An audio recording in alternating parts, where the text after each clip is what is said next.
12/2024 का महावाक्य है, मीठे बच्चे, विनाश के पहले सबको बाप का परिचय देना है। धारणा कर दूसरों को समझाओ, तब उच्च पद मिल सकेगा।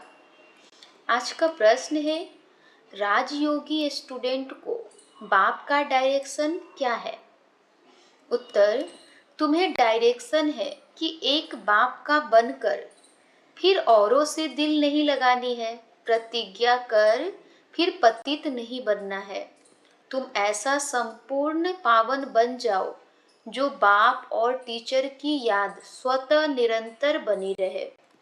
एक बाप से ही प्यार करो, उसे ही याद करो, तो तुम्हें बहुत ताकत मिलती रहेगी। ओम शांति। रूहानी बाप बैठ समझाते हैं। समझाते तब है जबकि यह शरीर है। सम्मुख ही समझाना होता है। जो सम्मुख समझाया जाता है वह फिर लिखत के द्वारा सबके पास जाता है। तुम यहाँ आते हो सम्मुख सुनने के लिए। बेहद का बाप आत्माओं को सुनाते हैं। आत्मा ही सुनती है, सब कुछ आत्मा ही करती है इस शरीर द्वारा। इसलिए पहले पहले अपने को आत्मा जरूर समझना है। गायन है, आत्माएं परमात्मा अलग रहे बहुकाल। सबसे पहले पहले बाप से कौन बिछुड़ कर आते हैं यहाँ पाठ बजाने। तुमसे पूछेंगे कितना समय तुम बाप से अलग रहे हो, तो तुम कहेंगे 5000 वर्ष। पूरा हिसाब है ना। यह तो तुम बच्चों को पता है कैसे नंबरवार आते हैं। बाप जो ऊपर में थे वो भी अभी नीचे आ गए हैं तुम सबकी बैटरी चार्ज करने के लिए, है ना। हम आत्मा की बैटरी एकदम कलयुग लास्ट होते होते डिस्चार्ज हो गई, तो बाबा आए हैं हम सभी बच्चों की बैटरी चार्ज करने के लिए। अभी बाप को याद करना है। अभी तो बाप सम्मुख है ना। भक्ति मार्ग में तो बाप के ऑक्यूपेशन का पता ही नहीं है। नाम रूप देश काल को जानते ही नहीं। तुमको तो नाम रूप देश काल का सब पता है। तुम जानते हो इस रथ द्वारा बाप हमको सब राज समझाते हैं। रचता और रचना के आदि मध्य अंत का राज समझाया है। यह कितना सूक्ष्म है। इस मनुष्य सृष्टि रूपी झाड़ का बीज रूप बाप ही है। वह यहाँ आते जरूर है। नई दुनिया स्थापन करना उनका ही काम है। ऐसे नहीं कि वहाँ बैठे स्थापना करते हैं। तुम बच्चे जानते हो बाबा इस तन द्वारा हमको सम्मुख समझा रहे।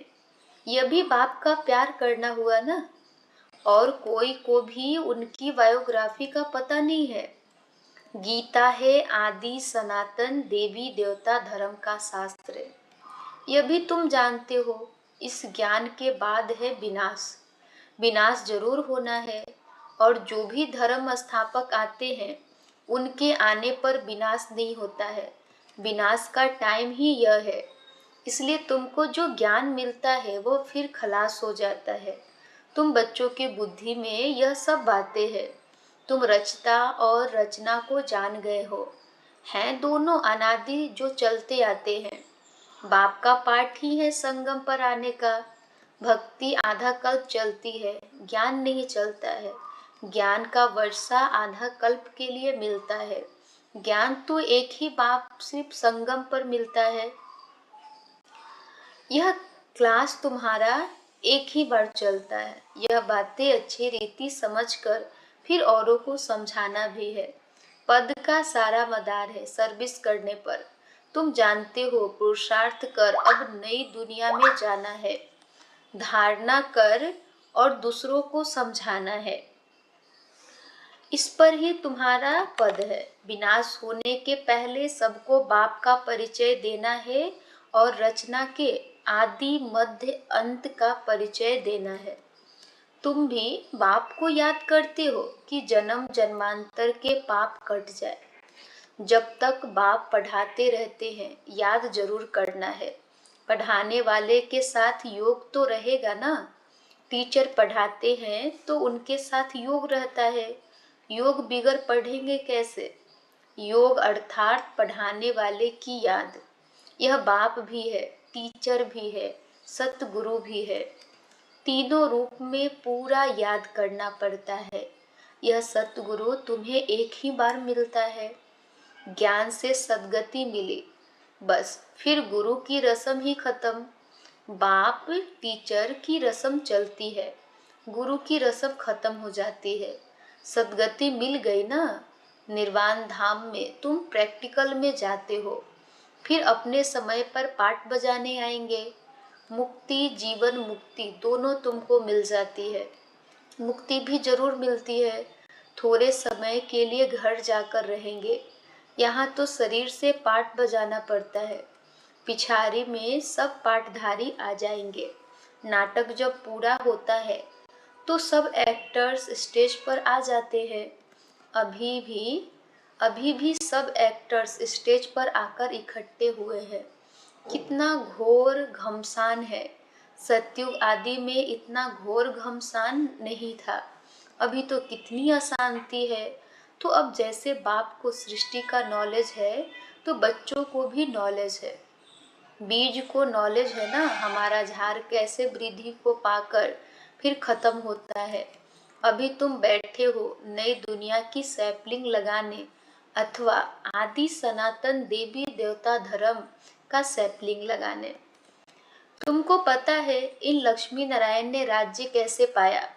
तुम जानते हो हम अभी नई दुनिया का प्रिंस बनेंगे। उस दुनिया में रहने वाले सब अपने को मालिक ही कहेंगे ना। जैसे अभी भी सब कहते हैं भारत हमारा देश है। तुम समझते हो अभी हम संगम पर खड़े हैं, शिवालय में जाने वाले हैं। बस अभी गए कि गए, हम जाकर शिवालय के मालिक बनेंगे। तुम्हारी एम ऑब्जेक्ट ही यह है। यथा राजा रानी तथा प्रजा, सब शिवालय के मालिक बन जाते हैं। बाकी राजधानी में भिन्न भिन्न स्टेटस तो होते ही हैं। वहाँ वजीर तो कोई होता नहीं। वजीर तब होते हैं जब पतित बनते हैं। लक्ष्मी नारायण व राम सीता का वजीर नहीं सुना होगा, क्योंकि वह खुद सतो प्रधान पावन बुद्धि वाले हैं। फिर जब पतित बनते हैं तब राजा रानी एक वजीर रखते हैं राय लेने के लिए। अभी तो देखो अनेकानेक वजीर हैं। तुम बच्चे जानते हो यह बहुत मजे का खेल है। खेल हमेशा मजे का ही होता है। सुख भी होता है, दुख भी होता है। इस बेहद के खेल को तुम बच्चे ही जानते हो। इसमें रोने पीटने आदि की बात ही नहीं। गाते भी है बीती सो बीती देखो, बनी बनाई बन रही है। यह नाटक तुम्हारी बुद्धि में है। हम इनके एक्टर्स हैं।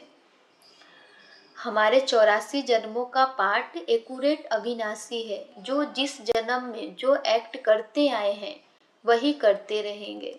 आज से 5000 वर्ष पहले भी तुमको यही कहा था कि अपने को आत्मा समझो।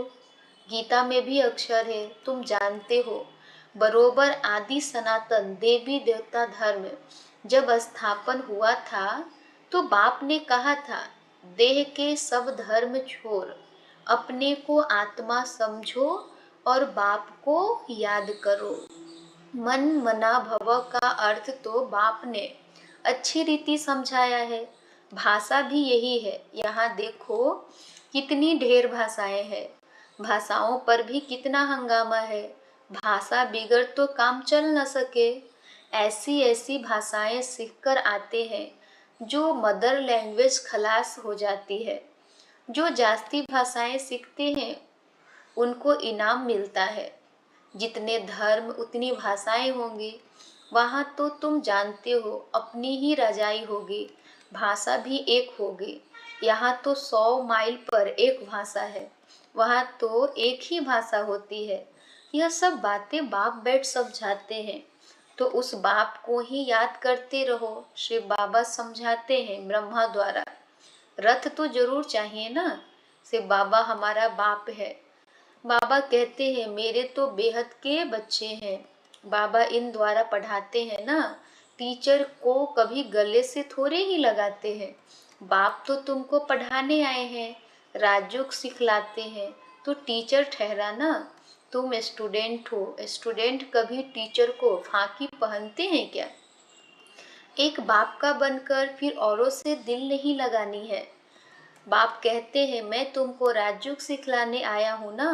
तुम शरीरधारी, हम अशरीर ऊपर में रहने वाले। कहते हो बाबा पावन बनाने आओ, तो गोया तुम पतित हो ना। फिर मेरे को फांकी कैसे पहन सकते?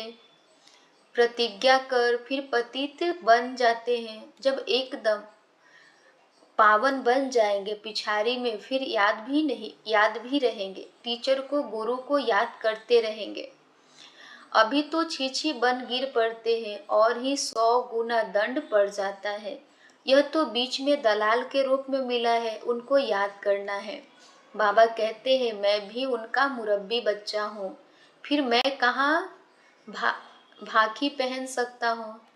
तुम फिर भी इस शरीर द्वारा मिलते हो, मैं उनको कैसे भाकी पहनूं? बाप तो कहते हैं बच्चे तुम एक बाप को ही याद करो, प्यार करो। याद से पावर बहुत मिलती है।